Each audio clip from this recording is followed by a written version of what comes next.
Gimana caranya kok hobi itu bisa buat kita dapat penghasilan juga? Yang pertama itu kita pijain, benar-benar kita cari indukan yang benar-benar bagus, kita datengin dari luar negeri. Selama beberapa waktu kita bisa breeding, bisa pembesaran sampai punya farm sendiri, alhamdulillah di situ.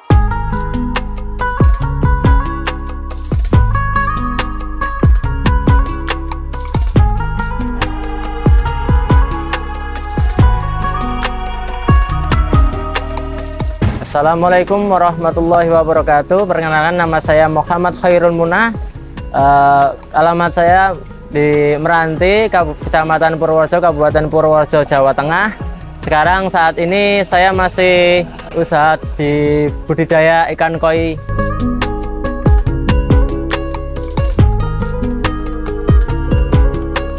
Dari awal sih sebenarnya di hobi untuk sejak di usahanya baru 3 tahun ini Om. Namanya farm kita yaitu Bahari Koi Purworejo. Di alamatnya sama juga di Meranti, depan kantor Basnas. Kita di sini budidaya yang pertama Gosanke, Kohaku, Soa, Sanke. Kita di sini memulai dari usahanya dari pemijahan dulu. Kita cari indukan yang bagus, kita pijahkan. Nanti setelah kita pijahkan, cari tempat buat penebaran, pembesaran. Selang 2 bulan 3 bulan baru kita sortir dari ukuran yang tadinya masih telur. Dari pemijahan itu sampai kita rata-rata di 10 cm 15 cm, kita sortir lagi yang bagus, kita besarin lagi 2 bulan 3 bulan lagi, kita sortir lagi sampai beberapa sortiran berapa bulan sampai hasil yang bagus gitu.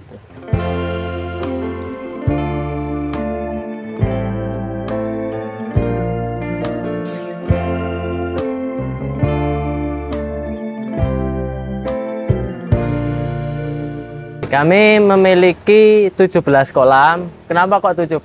Sebenarnya ada filosofinya di angka 17 itu. Yang pertama, kalau menurut orang Jawa kan 7 itu kan pitu kan pitulungan. Untuk 11 itu kan kawelasan. Jadi kita berharap dapat pitulungannya Gusti Allah, sama 11 itu kan kawelasan. Saged berkahi usaha di bidang ikan koi ini.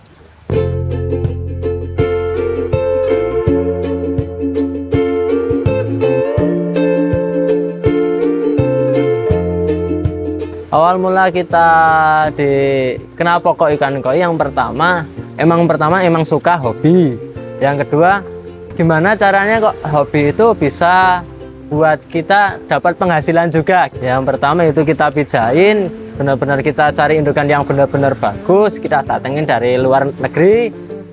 Alhamdulillah selama beberapa waktu kita bisa breeding, bisa pembesaran sampai punya farm sendiri, alhamdulillah di situ. Untuk tantangan sebenarnya semua usaha pasti ada tantangan tersendiri. Yang pertama mungkin perubahan cuaca antara yang tadinya itu pas musim kemarau ke peralihan musim di situ. Jadi ikan kita gimana juga mengondisikan, ternyata kita juga masih tetap kecolongan. Nah di situ sampai pernah dulu di tahun 2023-an sampai ikan itu mati semua, udah pernah.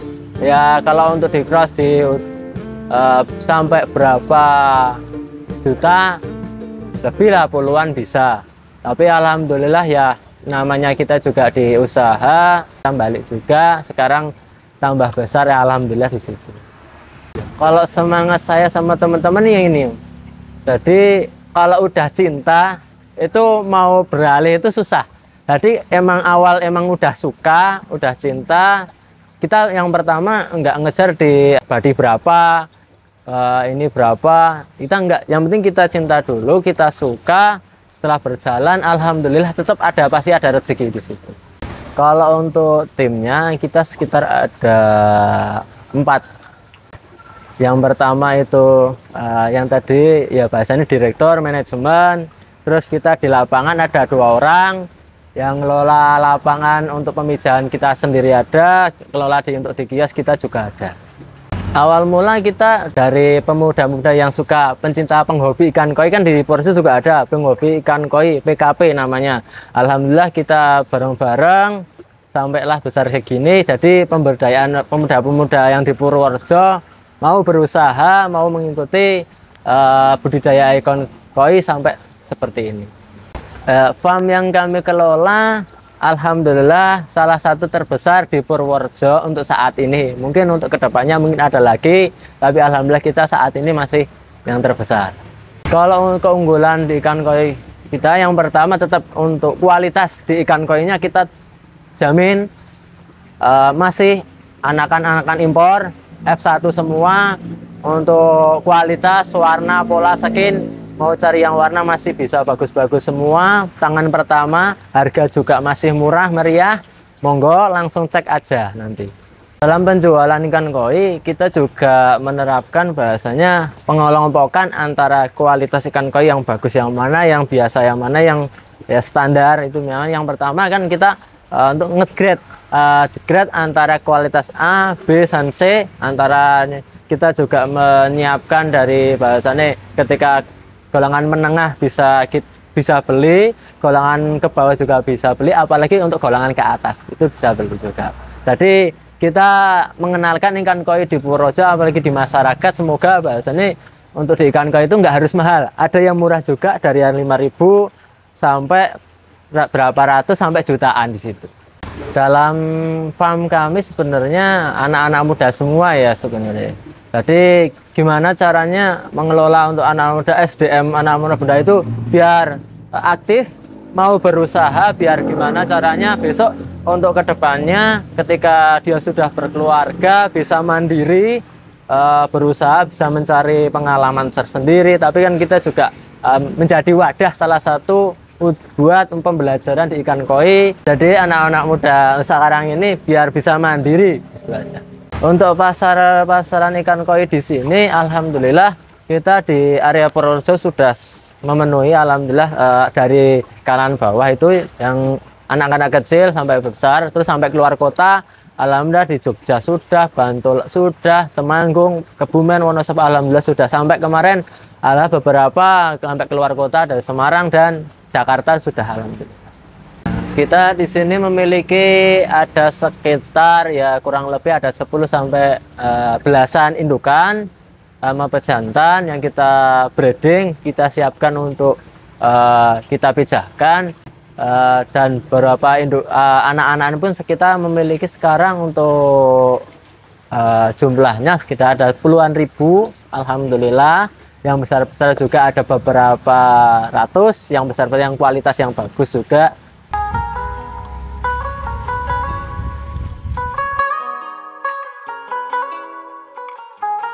Dalam dunia breeding itu resikonya sangat besar. Bisa saja karena indukan mati, itu kan 50% ya. Sementara untuk harga indukan juga pasti sangat mahal. Paling tidak kan puluhan juta sampai ratusan juta itu pasti ada. Indukan mati, gagal menetas, peralihan cuaca, apalagi kita juga udah pernah belajar, udah pengalaman, udah pernah mati juga udah pernah. Ya alhamdulillah untuk sekarang kita sudah mengatakan ahli juga enggak. Jadi alhamdulillah kita ada pengalaman, jadi kemungkinan untuk mati agak menipis lagi berapa persen seperti itu. Gimana caranya untuk lebih ke 100% berhasil? Yang pertama kita lihat cuaca dulu. Yang penting untuk cuaca itu stabil, enggak bahasanya enggak pas pancaroba. Kalau untuk pancaroba kan pasti banyak kegagalan karena ya kemungkinan ada indukan yang mati juga kan, sama telur nggak menetas. Ya itu. Yang kedua kita lihat dari segi airnya, ketika sudah dipijahkan, indukan sudah diangkat berapa hari kan kita harus ganti airnya juga, di dripping namanya di istilahnya gitu. Jadi kemungkinan untuk berhasil kita setiap hari kita pantau terus, satu hari ada perubahan gimana kita pantau harus gimana gitu. Kalau untuk pembesaran biasanya kita di farm Bahari Koi yang pertama emang di tempat, karena apa, ketika kita memiliki bibit yang banyak kita juga butuh tempat yang banyak. Kenapa?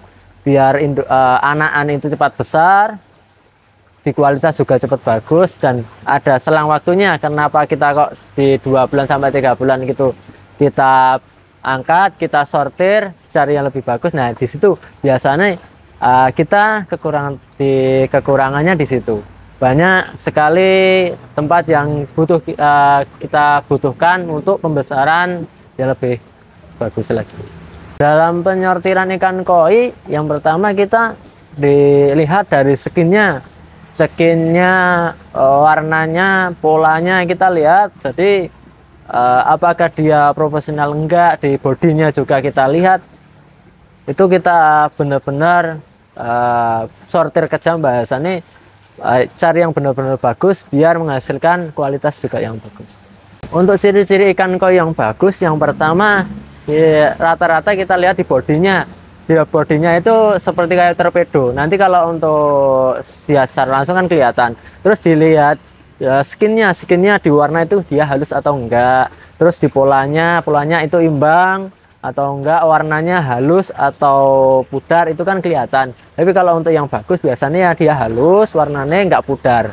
Polanya juga imbang. Kalau untuk di kohaku atau di soa itu juga warnanya harusnya skinnya bagus juga, halus. Kalau untuk rata-rata konsumen biasanya yang paling favorit di Go Sanke, kohaku, soa, sanke, itu yang paling dicari. Warnanya biasanya kalau untuk kohaku kan merah putih, terus yang di sanke dia merah putih hitam, tapi untuk hitamnya di suminya itu tidak terlalu ngeblok. Terus untuk di soa biasanya dia lebih ngeblok. Koi buat pas seduluran. Kenapa kok buat pas seduluran? Ketika kita beli kan pasti kita ada perbincangan, ngobrol, jadi akrab. Nah, jadilah sedulur. Jadi karena ikan koi bukan hanya membeli saja sudah lepas, tapi kita juga jadi pas seduluran, tambah pas seduluran. Kita para pencinta biasanya di sini di warnanya sama di gerak ketika dia di kolam itu. Ketika kita suntuk atau kita ada masalah, ataupun kita nggak ada masalah atau kita suntuk, ketika kita bermain dengan mereka kita udah tenang. Jadi rasanya itu nyaman gitu. Itu yang dinikmati beberapa para pencinta ikan koi agar bisa lebih mandiri. Terima kasih sudah berkunjung di farm kami. Jika pengen belajar, monggo datang langsung sini.